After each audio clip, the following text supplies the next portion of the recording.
আসসালামু আলাইকুম, কেমন আছেন সবাই? আজকে আমড়ার আচার বানাবো। আপনারা সম্পূর্ণ ভিডিও দেখতে থাকুন।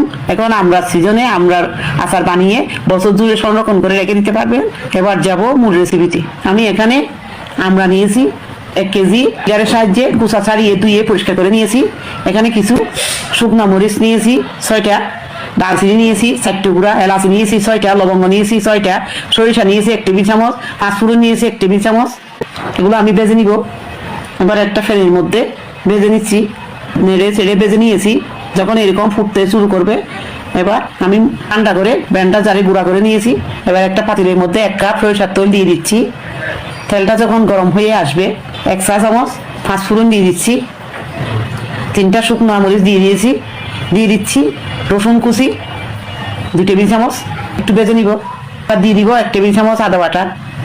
একটা যখন সুন্দর গন্ধ বের হবে, এবার আমরা যে আমি পানি জড়িয়ে শুকিয়ে রেখেছিলাম এগুলো দিয়ে দিচ্ছি। আমড়াগুলো আমি নেড়ে ছেড়ে ভেজে নিব।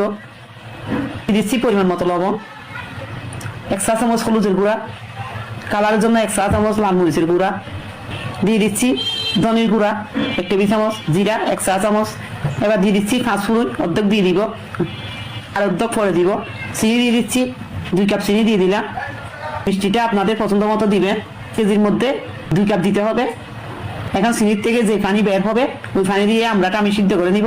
এখানে পানি বের হয়ে গেছে, সম্পূর্ণ গলে গেলে এবার আমি দিয়ে দিব ভিনিগার, 1/2 কাপ ভিনিগার দিয়ে দিচ্ছি পাঁচফোড়ন, বাকি যে ছিল এগুলো দিয়ে দিচ্ছি বিট লবণ 1 চা চামচ।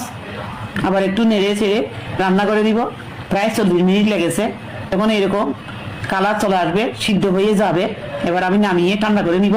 ঠান্ডা হলে আরো ঘন হয়ে যাবে। আমি একটা প্লেটের মধ্যে নিয়ে নিয়েছি। এভাবে খুব সহজে আপনারা পরিবারের সাথে সার্ভ করতে পারবেন। সবাই ভালো থাকবেন। আল্লাহ হাফেজ।